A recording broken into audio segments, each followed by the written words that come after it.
तो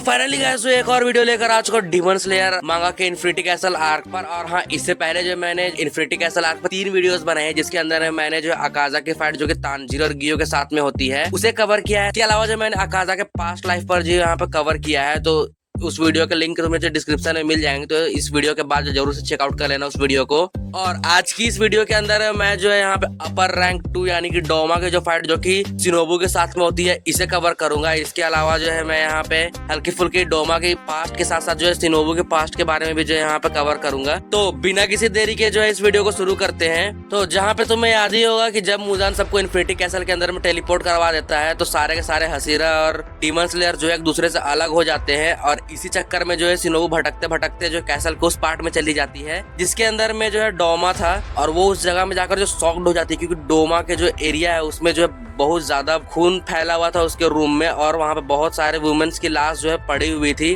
और वो जो है उन्हें बहुत खुशी से जो है डिवावर कर रहा था। जैसे ही जो डोमा शिनोबू को देखता है वो बहुत ज्यादा खुश हो जाता है। इसके बाद फिर डोमा जो है शिनोबू को देखकर जो है अपने आप को इंट्रोड्यूस करता है, लेकिन शिनोबू जो इस बात से शॉक्ड होती है कि इतने सारे लोगों को मारने के बाद भी और उसे खाते समय भी वो जो बंदा इतना ज्यादा काम और शांत कैसे है। और वहाँ पे एक वुमेन जो चिल्लाकर शिनोबू से मदद भी मांगती है, लेकिन डोमा जो है उसका मुंह बंद करने के लिए उस पर अटैक कर देता है, क्योंकि वो जो बात कर रहा था और वो उसके बीच में डिस्टर्ब कर देती है उसे। अब देखो शिनोबू उसे वहाँ पे बचा तो लेती है, और ये देखकर डोमा जो है शिनोबू की स्पीड की भी तारीफ करने लगता है, और वो उसे पूछता है क्या जो शिनोबू एक हसीरा है या नहीं। तो इस पर देखो शिनोबू को जवाब तो नहीं देती, उसे लग रहा था कि उसने जो उस औरत को बचा लिया है, लेकिन ऐसा था नहीं। डोमा के उस अटैक की वजह से जो उस औरत के 3 टुकड़े हो जाते हैं, और वो भी शिनोबू के हाथ के पास में ही। और ये देखकर जो शिनोबू खुद जो है यहाँ पे शॉक्ड हो जाती है, और ये देख के जो है उसे अपनी बहन की याद आ जाती है, क्योंकि कनाए जो कि शिनोबू की बहन थी उसे मारने वाले डीमन के पास में भी जो है डबल शार्प एज के फैन थे। और ये देखकर जो है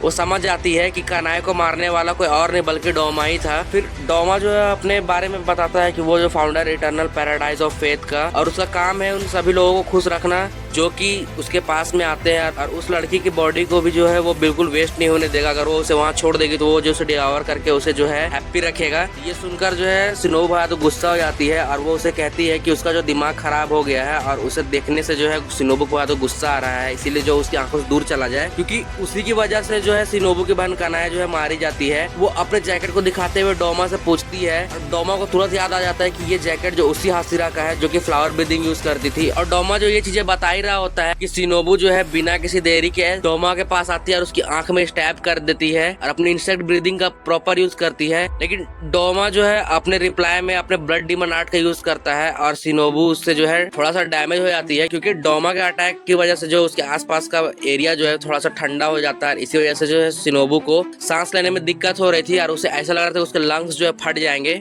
और दूसरी तरफ डोमा जो है शिनोबू के थर्स्ट अटैक से जो है ज्यादा इम्प्रेस तो हो जाता है, लेकिन वो जो है शिनोबू को ये बताता है कि डीमंस को मारने के लिए जो उनका सर काटना जरूरी है, इस तरह का थर्स्ट अटैक से जो उन्हें कुछ होने नहीं वाला। जिसके रिप्लाई में शिनोबू ये बताती है कि भले ही जो थर्स्ट अटैक से जो है डीमंस ना मरे, लेकिन उसके अंदर जो पॉइजन है उसका क्या, क्योंकि उससे तो डीमंस मर ही सकते हैं। और ये कहने के बाद में शिनोबू को जो थोड़ा सा डाउट भी हो रहा था, क्योंकि ये जो पॉइजन है वो अपर रैंक पर जो है काम करेंगे या नहीं, इस पर जो है शिनोबू को डाउट था। और उसका डाउट जो बिल्कुल सही होता है, क्योंकि डोमा पर वो पॉइजन थोड़ी देर के लिए अफेक्ट तो करता है, लेकिन डोमा तुरंत जो है उस पॉइजन से रेजिस्टेंस बिल्ड कर लेता है और उस पॉइजन को ब्रेक कर देता है। और इसके बाद फिर जब पॉइजन जो है डोमा पर असर नहीं करता, तब शिनोबू जो अपना अगला अटैक प्रिपेयर करती है। और इसी के तुरंत बाद जो है हम देखते हैं अगले चैप्टर के अंदर में डोमा जो अपने पास्ट की कहानी बताने लगता है कि कैसे वो बहुत यंग एज के अंदर में बहुत ज्यादा काइंड और क्लेवर था, और वो हमेशा सबकी मदद करने की कोशिश करता था ताकि वो उन लोगों को जो खुश कर सके। डोमा की आंखें जो है बचपन से रेनबो कलर की हुआ करती थी, इसी वजह से जो है उसके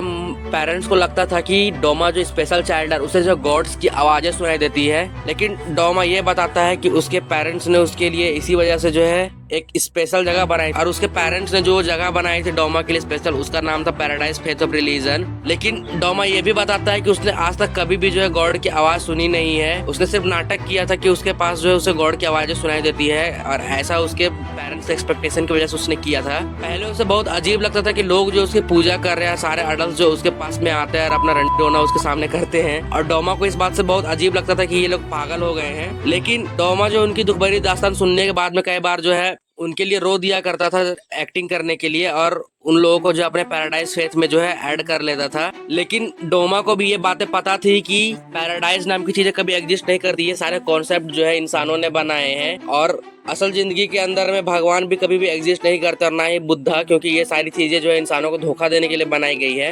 इतनी छोटी सी बात जो इन इंसानों को समझ में नहीं आती, इस पर जो डोमा हमें बहुत पिटी फील कर रहा होता है। और डोमा इसके बाद फिर क्लियरली ये बोलता है कि अगर कोई भी लिविंग क्रिएचर मरता है तो सब कुछ जो खत्म हो जाता है, उसे कुछ महसूस नहीं होता, न ही उसका दिल काम करता है, न ही उसका दिमाग। वो क्रिएचर कुछ ही समय में जो मिट्टी में मिल जाता है। और इतनी छोटी सी बात जो इन बेवकूफ इंसानों को समझने में जो दिक्कत आ रही है, तो ये जो कितनी ज्यादा दुख की बात है। और इसीलिए जो है डोमा उन सभी दुखी लोगों को जो है खुश देखना चाहता है, और वो उन लोगों की मदद करेगा ताकि जो है उन लोगों को कभी कोई दुख ना झेलना पड़े। और इसी वजह से जो डोमा का जन्म हुआ है। और ये सभी चीजें सुनने के बाद जो हम देखते हैं सीन जो शिफ्ट हो जाता है शिनोबू के अंदर में, जहाँ पे शिनोबू जो अपने इंसेक्ट ब्रीदिंग का यूज करके जो है डोमा पर अटैक करती है। लेकिन मल्टीपल अटैक्स के बाद भी जो डोमा पर कोई भी पॉइजन जो काम नहीं कर रहा था, क्योंकि वो जो बहुत तेजी से उन पॉइजन के लिए रेजिस्टेंस बिल्ड कर ले रहा था। और दिक्कत की बात ये थी कि डोमा के आइस मैनिपुलेशन की वजह से जो आसपास का टेम्परेचर इतना ज्यादा गिर जाता है कि वहाँ पे आसपास में सांस लेना भी जो बहुत ज्यादा मुश्किल हो रहा था।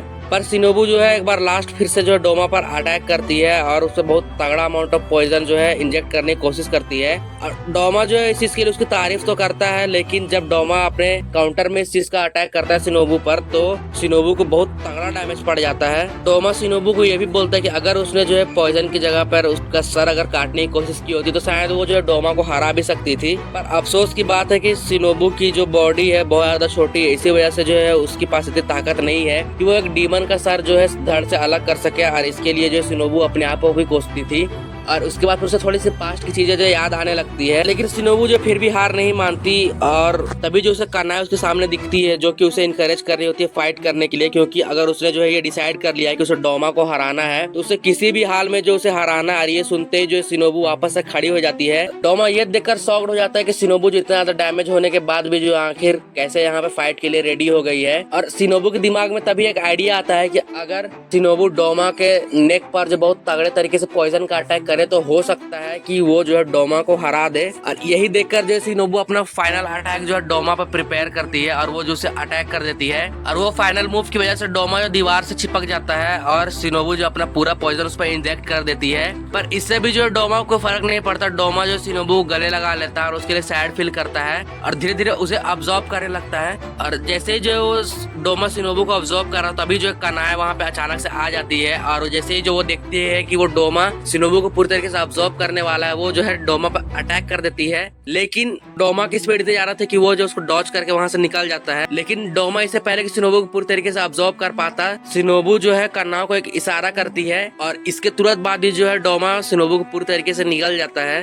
और यही थी गाइस डोमा वर्सेस शिनोबू की फाइट। तो अगर तुमने वीडियो यहाँ तक देखी है गाइस तो तुम्हें वीडियो जरूर पसंद आई होगी। अब जो इसका अगला पार्ट आने वाला है, इसके अंदर में मैं जो है एक्सप्लेन करूंगा डोमा के बैटल जो कि कानाई और इनोसे के साथ में होती है। तो तुम्हें क्या लगता है गाइस, क्या कानाई जो है शिनोबू की मौत का बदला ले पाएगी या नहीं, और वो डोमा को हरा पाएगी या नहीं, मुझे कमेंट्स के अंदर में जरूर बताना। और अगर तुमने वीडियो यहाँ तो देखी, तुम्हें वीडियो जरूर पसंद आई होगी तो वीडियो को लाइक करके चैनल को सब्सक्राइब कर देना। और गाइस मुझे ऐसे सपोर्ट करते रहना, ताकि मैं जो ऐसे डीमन स्लेयर की और वीडियोस लेकर आता रहूं। और बाकी मैं तो मिलता हूं सर से ब्रांड न्यू के साथ। Thanks for watching.